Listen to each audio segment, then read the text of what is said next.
अब बात करते हैं उन केसेस की जहां ब्लैक हेड्स और व्हाइट हेड्स दिखने में छोटे लगते हैं, लेकिन स्किन को रफ, डल और अनइवन बना देते हैं। ऐसे में लोग बार बार चेहरे को छूते हैं, मिरर में देखते हैं और फ्रस्ट्रेशन में गलत एक्सपेरिमेंट कर बैठते हैं। जबकि सच ये है कि स्किन को ठीक करने का सबसे पावरफुल हथियार है स्लो हीलिंग। अब समझिए, पोर्स कोई दरवाजा नहीं है जिन्हें जब चाहो खोलो बंद करो। पोर्स एक लिविंग स्ट्रक्चर है जो आपकी आदतों के हिसाब से रिएक्ट करते हैं। अगर आप रोज नई नई चीजें लगाते रहेंगे तो पोर्स कंफ्यूज हो जाते हैं और ज्यादा ऑयल रिलीज करने लगते हैं। इसलिए एक सिंपल रूटीन को कम से कम 30 दिन फॉलो करना बहुत जरूरी है। अब बात करते हैं नाइट स्वेटिंग और ह्यूमिडिटी की। भारत जैसे मौसम में रात को पसीना आना पोर्स क्लॉग होने का बड़ा कारण है। इसलिए सोने से पहले चेहरा धोना और बहुत हैवी क्रीम अवॉइड करना जरूरी है। जेल बेस्ड एलोवेरा या niacinamide free light moisturiser best रहता है। अब एक बहुत बड़ा हिडन रीजन, हेयर प्रोडक्ट्स। आपके बालों का ऑयल, जेल और शैम्पू रेसिड्यू फॉरहेड और नोज तक आता है और ब्लैक हेड्स बनाता है। इसलिए हेयर वॉश के बाद फेस वॉश करना और बैंग्स या आगे गिरते बालों को साफ रखना भी जरूरी है। अब आते हैं DIY मिस्टेक पर। लोग lemon, toothpaste, undiluted Apple cider vinegar सीधे चेहरे पर लगा लेते हैं। इससे पोर्स टेम्परेरीली बर्न होते हैं और बाद में और ज्यादा ब्लैकहेड्स बनते हैं। नेचुरल चीज भी सही मात्रा और सही फ्रीक्वेंसी में ही मेडिसिन होती है। अब बात करते हैं एक्टिवेटेड चारकोल की। ये मैग्नेट की तरह इंप्योरिटीज खींचता है, लेकिन अगर हफ्ते में 2 बार से ज्यादा इस्तेमाल किया तो स्किन ड्राई और रिएक्टिव हो जाएगी। इसलिए बैलेंस सबसे जरूरी है। अब समझिए स्किन बैरियर का कॉन्सेप्ट। जब आपकी स्किन बैरियर वीक होती है तो पोर्स खुद को बचाने के लिए एक्स्ट्रा ऑयल बनाते हैं।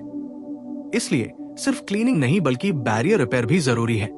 इसके लिए सेरामाइड रिच नेचुरल विकल्प जैसे दूध की मलाई की बहुत हल्की लेयर हफ्ते में 1 बार काफी है। अब एक बहुत कॉमन सवाल, क्या ब्लैक हेड्स हमेशा के लिए खत्म हो सकते हैं? जवाब है पूरी तरह नहीं, लेकिन कंट्रोल में जरूर आ सकते हैं। जैसे ब्रशिंग से दांत गंदे नहीं रहते, वैसे ही रूटीन से पोर्स साफ रहते हैं। अब बात करते हैं एक्सरसाइज और स्वेटिंग की। रेगुलर वर्कआउट से ब्लड सर्कुलेशन बढ़ता है और टॉक्सिन्स स्वेट के जरिए बाहर निकलते हैं। लेकिन वर्कआउट के बाद फेस धोना जरूरी है, वरना वही स्वेट पोर्स में जम जाएगी। अब आते हैं मेंटल स्ट्रेस पर। जब आप इमोशनली ओवरलोडेड होते हैं तो बॉडी इन्फ्लेमेशन मोड में चली जाती है, जिससे स्किन ज्यादा सेंसिटिव और ऑयली हो जाती है। मेडिटेशन, डीप ब्रीदिंग और साइलेंट टाइम स्किन केयर जितना ही जरूरी है। अब एक बहुत सटल लेकिन पावरफुल हैबिट, हैंड हाइजीन। बार बार चेहरे को छूना ब्लैक हेड्स को इन्विटेशन देने जैसा है। अब बात करते हैं सीजनल केयर की। सर्दियों में लोग एक्सफोलिएशन बंद कर देते हैं और गर्मियों में ओवरडू कर देते हैं। दोनों गलत है। हर सीजन में जेंटल एक्सफोलिएशन जरूरी है। अब एक लास्ट लेकिन गेम चेंजिंग बात, सेल्फ इमेज। जब आप अपनी स्किन से नफरत करते हैं तो आप उसे एग्रेसिवली ट्रीट करते हैं, लेकिन जब आप उसे समझते हैं तो हीलिंग शुरू होती है।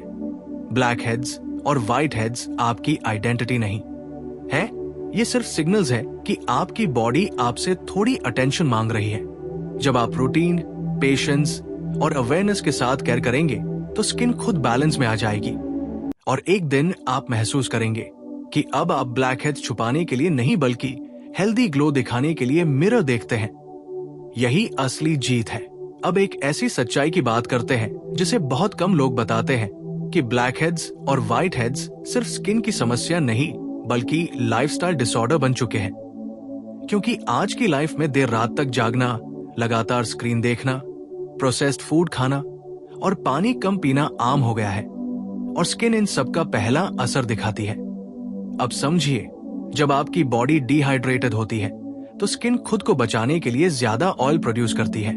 यही ऑयल पोर्स में डेड स्किन के साथ मिलकर व्हाइट हेड्स बनाता है और हवा के संपर्क में आते ही ब्लैक हेड्स में बदल जाता है। इसलिए दिन की शुरुआत सिर्फ फेस वॉश से नहीं बल्कि हाइड्रेशन रिचुअल से होनी चाहिए। सुबह उठते ही 2 गिलास पानी पीना स्किन के पोर्स को अंदर से फ्लश करता है। अब बात करते हैं जिंक और विटामिन रिच फूड की। कद्दू के बीज, मूंगफली, गाजर और पालक ऑयल प्रोडक्शन को बैलेंस करते हैं। अब एक बहुत ओवरलुक्ड हैबिट, टॉवल हाइजीन। लोग रोज वही गीला तौलिया चेहरे पर रगड़ते रहते हैं, जिससे बैक्टीरिया सीधे पोर्स में चले जाते हैं। इसलिए फेस के लिए अलग, साफ और सॉफ्ट टॉवल होना जरूरी है। अब बात करते हैं फेस मसाज की।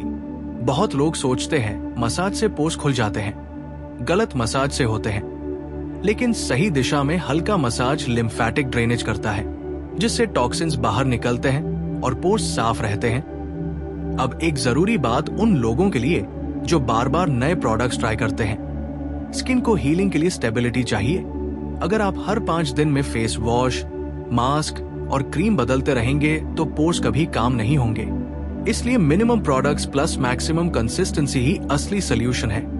अब बात करते हैं नोज एरिया की खास केयर की, क्योंकि नोज में सेबेशियस ग्लैंड्स सबसे ज्यादा एक्टिव होती है। यहाँ डेली जेंटल क्लेंजिंग और वीकली क्ले मास्क बहुत जरूरी है, लेकिन ओवर स्क्रबिंग सबसे ज्यादा डैमेज यही करता है। अब एक साइकोलॉजिकल ट्रैप की बात करें। इंस्टेंट रिजल्ट की एडिक्शन, पील ऑफ मास्क निकालते समय जो सेटिस्फैक्शन मिलता है वही आपको स्किन डैमेज की तरफ ले जाता है, क्योंकि instant satisfaction long term damage बन जाता है। अब बात करते हैं एजिंग और पोर्स की। जैसे जैसे उम्र बढ़ती है कोलेजन कम होता है और पोर्स स्ट्रेच होने लगते हैं। इसलिए सिर्फ ब्लैक हेड हटाना नहीं बल्कि कोलेजन सपोर्ट भी जरूरी है। इसके लिए नींद, प्रोटीन इंटेक और फेशियल एक्सरसाइज बहुत मदद करती है। अब एक आखिरी लेकिन बहुत डीप ट्रूथ, स्किन आपकी डिसिप्लिन का मिरर होती है। आप जो रोज करते हैं वही पोर्स याद रखते हैं। 1-2 दिन सही रूटीन से कुछ नहीं होगा, लेकिन 40-60 दिन में स्किन खुद रीसेट होने लगती है। ब्लैक हेड्स हल्के पड़ जाते हैं, व्हाइट हेड्स बनना बंद हो जाते हैं और टेक्सचर स्मूथ होने लगता है। और सबसे सुंदर बात यह है कि जब स्किन हील होती है तो कॉन्फिडेंस अपने आप चेहरे पर आ जाता है। आपको फिल्टर की जरूरत नहीं पड़ती, कैमरा से डर नहीं लगता, और तब आप समझते हैं कि असली ब्यूटी किसी मास्क में नहीं बल्कि आपकी डेली हैबिट्स में छुपी होती है। अब जरा उस स्टेज की बात करते हैं जहां इंसान सब कुछ करने के बाद भी मिरर में वही ब्लैक हेड्स और व्हाइट हेड्स देखता है और मन में सवाल आता है कि आखिर मेरी स्किन ही क्यों। और यहीं से ज्यादातर लोग या तो स्किन केयर छोड़ देते हैं या फिर एक्सट्रीम उपायों की तरफ भागते हैं। जबकि सच ये है कि इस स्टेज पर स्किन को ट्रीटमेंट नहीं बल्कि ट्रस्ट चाहिए, क्योंकि जब पोर्स सालों तक क्लॉग रहते हैं तो उन्हें नॉर्मल होने में भी समय लगता है। ठीक वैसे ही जैसे गलत नींद की आदतें एक दिन में ठीक नहीं होती। अब समझिए, पोर्स के अंदर जमा सीबम, डेड स्किन और बैक्टीरिया धीरे धीरे बाहर निकलते हैं। अगर आप इम्पेशंस में बार बार निकालने की कोशिश करेंगे तो पोर्स घायल हो जाते हैं और स्कार बनने का खतरा बढ़ जाता है। इसलिए इस फेज में सबसे जरूरी है नॉन इंटरफेरेंस, मतलब बार बार उंगली, टूल या स्ट्रिप से छेड़छाड़ बंद करना। अब एक बहुत साइंटिफिक लेकिन सिंपल कॉन्सेप्ट समझिए, स्किन रिन्यूअल साइकिल। हमारी स्किन को खुद को रिन्यू करने में लगभग 28-40 दिन लगते हैं। अगर आप इस साइकिल के बीच बीच में एग्रेसिव ट्रीटमेंट करेंगे तो रिन्यूअल कभी पूरा ही नहीं होगा। इसलिए जेंटल क्लेंजिंग, लाइट मॉइस्चराइजिंग और वीकली माइल्ड एक्सफोलिएशन से ही पोर्स खुद को साफ करना सीखते हैं। अब बात करते हैं व्हाइट हेड्स की खास प्रॉब्लम की। व्हाइट हेड्स ज्यादातर क्लोज्ड पोर्स की वजह से होते हैं और इनका सबसे बड़ा कारण हेवी क्रीम्स और गलत ऑयल्स होते हैं। बहुत लोग सोचते हैं नेचुरल ऑयल सेफ है और रात में सरसों का तेल, नारियल तेल या घी चेहरे पर लगा लेते हैं। इससे पोर्स लिटरली सील हो जाते हैं और व्हाइट हेड्स बढ़ते जाते हैं। इसलिए चेहरे के लिए ऑयल तभी लगाइए जब वो नॉन कॉमेडोजेनिक हो या सिर्फ ड्राई पैचेस पर लिमिटेड मात्रा में हो। अब बात करते हैं फेस शेविंग और थ्रेडिंग की। खासकर महिलाओं में गलत तरीके से किया गया फेशियल हेयर रिमूवल पोर्स को इरिटेट करता है और उसके बाद व्हाइट हेड्स एक्सप्लोड कर जाते हैं। इसलिए हमेशा हेयर रिमूवल के बाद सूदिंग जेल या कोल्ड कॉम्प्रेस जरूरी है। अब एक बहुत इग्नोर्ड फैक्टर, वाटर क्वालिटी। बहुत जगहों पर हार्ड वाटर होता है जिसमें मिनरल्स ज्यादा होते हैं। ये स्किन पर रेसिड्यू छोड़ते हैं जो पोर्स क्लॉग करता है। अगर आपके एरिया का पानी हार्ड है तो हफ्ते में 2-3 बार फिल्टर्ड या बॉइल्ड पानी से फेस रिंस करना बहुत फर्क डालता है। अब बात करते हैं गट हेल्थ की। अगर आपकी डाइजेशन वीक है, गैस, एसिडिटी या ब्लोटिंग रहती है तो स्किन साफ नहीं होगी, क्योंकि गट और स्किन सीधा कनेक्टेड है। दही, छाछ, फर्मेंटेड फूड गट को हील करते हैं और इसका असर पोर्स पर साफ दिखता है। अब समझिए एक सटल लेकिन पावरफुल हैबिट, स्लो ईटिंग। जल्दी जल्दी खाने से इंसुलिन स्पाइक होता है जो ऑयल ग्लैंड्स को ट्रिगर करता है, इसलिए खाने को भी स्किन केयर समझिए। अब आखिर में एक बहुत गहरी बात, जब आप स्किन केयर को पनिशमेंट समझते हैं तो आप उससे भागते हैं, लेकिन जब उसे सेल्फ रिस्पेक्ट समझते हैं तो आप नेचुरली डिसिप्लिन हो जाते हैं। ब्लैक हेड्स और व्हाइट हेड्स तब कम नहीं होते जब आप उनसे नफरत करते हैं, वो तब कम होते हैं जब आप अपने शरीर को समझना शुरू करते हैं। और जिस दिन आप मिरर में पोज नहीं बल्कि प्रोग्रेस देखने लगते हैं, उसी दिन से आपकी स्किन सच में बदलना शुरू कर देती है, क्योंकि हीलिंग बाहर से नहीं अंदर से शुरू होती है। अब उस पॉइंट की बात करते हैं जहां स्किन दिखने में तो ठीक लगती है, लेकिन अंदर ही अंदर पोर्स फिर से भरने की तैयारी कर रहे होते हैं। और यही वो स्टेज है जहां ज्यादातर लोग केयरलेस हो जाते हैं, रूटीन छोड़ देते हैं और कुछ ही हफ्तों में ब्लैक हेड्स और व्हाइट हेड्स डबल होकर वापस आ जाते हैं। इसलिए समझना जरूरी है कि स्किन केयर कोई वन टाइम प्रोजेक्ट नहीं बल्कि मेंटेनेंस सिस्टम है। जैसे घर रोज साफ करना पड़ता है, वैसे ही पोर्स को भी रोज डिसिप्लिन चाहिए। अब एक बहुत प्रैक्टिकल हैबिट की बात करें, स्वेट मैनेजमेंट। गर्मी, यात्रा या काम के दौरान पसीना आना नॉर्मल है, लेकिन उसे स्किन पर सूखने देना पोर्स के लिए स्लो पॉइजन है। ऐसे में साफ टिश्यू या सॉफ्ट क्लॉथ से हल्के से स्वेट डैब करना चाहिए, रगड़ना नहीं। अब बात करते हैं मास्क लेयरिंग मिस्टेक की। लोग एक ही दिन स्क्रब, स्टीम, मास्क और पील ऑफ सब कुछ कर लेते हैं। इससे पोर्स शॉक में चले जाते हैं और इन्फ्लेमेशन बढ़ जाती है। इसलिए याद रखिए, एक दिन एक ही ट्रीटमेंट, स्किन को सांस लेने का समय दीजिए। अब एक और बड़ा कारण इमोशनल ईटिंग, स्ट्रेस में मीठा, तला भुना या जंक फूड खाने से इंसुलिन और एंड्रोजन हार्मोन स्पाइक करते हैं, जो सीधे ऑयल ग्लैंड्स पर हमला करते हैं। इसलिए अगर आप सच में पोर्स साफ चाहते हैं तो खाने के साथ इमोशन कंट्रोल भी जरूरी है। अब बात करते हैं सन एक्सपोजर के बाद केयर की। धूप से लौटने के बाद सीधे फेस वॉश नहीं बल्कि पहले नॉर्मल पानी से रिंस, फिर माइल्ड क्लेंजर, ताकि पोर्स सडन टेम्परेचर चेंज से इरिटेट ना हो। अब एक एडवांस्ड लेकिन नेचुरल कॉन्सेप्ट समझिए, स्किन माइक्रोबायोम। आपकी स्किन पर गुड बैक्टीरिया भी रहते हैं जो बैड बैक्टीरिया से लड़ते हैं। जब आप बार बार एंटीसेप्टिक, अल्कोहल या हर्ष प्रोडक्ट्स लगाते हैं तो अच्छे बैक्टीरिया मर जाते हैं और ब्लैक हेड्स बढ़ते हैं। इसलिए जेंटल केयर सबसे बेस्ट क्योर है। अब बात करते हैं कंसिस्टेंसी इल्यूजन की। लोग सोचते हैं कि मैं तो रोज फेस वॉश करता हूं फिर भी ब्लैक हेड्स क्यों? क्योंकि कंसिस्टेंसी सिर्फ करने में नहीं बल्कि सही तरीके से करने में होती है। सही मात्रा, सही समय और सही फ्रीक्वेंसी, यही 3 पिलर्स पोर्स को कंट्रोल में रखते हैं। अब एक सटल लेकिन पावरफुल हैबिट, पोस्चर और ब्लड फ्लो। लगातार झुककर मोबाइल देखने से फेस में ब्लड सर्कुलेशन डिस्टर्ब होता है और चिन व नोज एरिया डल और कंजेस्टेड होने लगता है। इसलिए स्ट्रेट पोस्चर भी इनडायरेक्टली स्किन केयर है। अब उस मेंटल शिफ्ट की बात करें जो गेम बदल देता है। जब आप स्किन केयर को ब्यूटी के लिए नहीं बल्कि हेल्थ के लिए करते हैं, तब आप शॉर्ट टर्म हैक्स छोड़कर लॉन्ग टर्म हैबिट्स अपनाते हैं और यही हैबिट्स धीरे धीरे पोर्स को रीट्रेन करती है। ब्लैक हेड्स हल्के पड़ते हैं, व्हाइट हेड्स सूखने लगते हैं और स्किन का टेक्सचर अपने आप स्मूथ होने लगता है। और सबसे खास बात ये कि जब स्किन बैलेंस में आती है तो वो चुपचाप आती है। कोई ड्रामेटिक ओवरनाइट मिरेकल नहीं होता, लेकिन एक दिन आप महसूस करते हैं कि अब चेहरे को छूने पर रफनेस नहीं है, मिरर में इरिटेशन नहीं है और कॉन्फिडेंस नेचुरल है।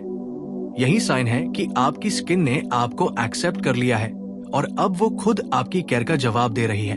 अब उस आखिरी लेकिन सबसे डिसाइसिव फेज की बात करते हैं, जहां स्किन बाहर से शांत दिखने लगती है, लेकिन अंदर पोर्स अभी भी सीख रहे होते हैं कि उन्हें कैसे बिहेव करना है। और यही वो समय है जब ज्यादातर लोग ओवर कॉन्फिडेंस में आकर रूटीन ढीला कर देते हैं, जबकि सच ये है कि पोर्स को दोबारा बिगड़ने में सिर्फ 7-10 दिन लगते हैं और सुधरने में 40-60 दिन। इसलिए इस स्टेज पर सबसे जरूरी है डिसिप्लिन विदाउट ऑब्सेशन। यानी आप रूटीन फॉलो करें, लेकिन मिरर में बार बार जूम करके पोर्स ढूंढना बंद करें, क्योंकि जितना ज्यादा आप स्किन को मेंटली अटैक करेंगे उतनी ज्यादा इन्फ्लेमेशन बॉडी क्रिएट करेगी। अब एक सटल लेकिन गेम चेंजिंग हैबिट की बात करें, फेस टचिंग अवेयरनेस। हर बार जब आप चेहरे को छूते हैं तो हाथों के बैक्टीरिया, ऑयल और स्वेट सीधे पोर्स में ट्रांसफर होते हैं। इसलिए अगर आप सच में ब्लैकहेड्स को लॉन्ग टर्म कंट्रोल करना चाहते हैं तो अनकॉन्शियस फेस टचिंग छोड़ना पड़ेगा। अब बात करते हैं ट्रैवलिंग और पोल्यूशन एक्सपोजर की। बाहर निकलते समय स्कार्फ या लाइट क्लॉथ से फेस कवर करना पोर्स को डस्ट से बचाता है और घर लौटते ही जेंटल क्लेंजिंग पोर्स को रीसेट करता है। अब एक बहुत underrated point, breathing. Shallow breathing stress hormones बढ़ाती है, जिससे ऑयल ग्लैंड्स ट्रिगर होते हैं। डीप ब्रीदिंग और नेजल ब्रीदिंग ब्लड ऑक्सीजनेशन बढ़ाती है और इसका असर स्किन क्लैरिटी पर दिखता है। अब समझिए एक इंपॉर्टेंट ट्रूथ, ब्लैकहेड्स और व्हाइटहेड्स कभी अचानक नहीं बनते। ये आपकी डेली छोटी छोटी गलतियों का रिजल्ट होते हैं, और जब आप वही छोटी हैबिट्स सही कर लेते हैं तो स्किन बिना नॉइज किए हील होने लगती है। अब बात करते हैं कंपैरिजन ट्रैप की। सोशल मीडिया पर फ्लॉलेस स्किन देखकर खुद को जज करना पोर्स के लिए सबसे जहरीली चीज है, क्योंकि स्ट्रेस ही सबसे बड़ा पोर क्लॉग है। आपकी स्किन का जर्नी यूनिक है और उसी रिस्पेक्ट के साथ केयर चाहिए। अब एक आखिरी लेकिन बहुत पावरफुल रियलाइजेशन, जब आप स्किन केयर को शॉर्टकट से नहीं बल्कि प्रोसेस से करते हैं, तब ब्लैकहेड्स सिर्फ कम नहीं होते बल्कि आपका स्किन बिहेवियर ही बदल जाता है। पोर्स कम ऑयल बनाते हैं, टेक्सचर स्मूथ होता है और वो डल लुक चला जाता है जो सालों से चेहरे पर जमा था। और एक दिन बिना किसी ड्रामेटिक मोमेंट के आप नोटिस करते हैं कि अब आपको कैमरा से डर नहीं लगता, लाइट में चेहरा हाइड नहीं करना पड़ता और कॉन्फिडेंस साइलेंट लेकिन स्ट्रांग हो जाता है। यही वो मोमेंट है जहां आप समझते हैं कि असली ग्लो किसी मास्क, स्ट्रिप या टूल से नहीं बल्कि आपकी कंसिस्टेंसी, पेशेंस और सेल्फ रिस्पेक्ट से आया है। और यही समझ ब्लैकहेड्स और व्हाइटहेड्स को परमानेंटली कंट्रोल में रखने की असली चाबी है।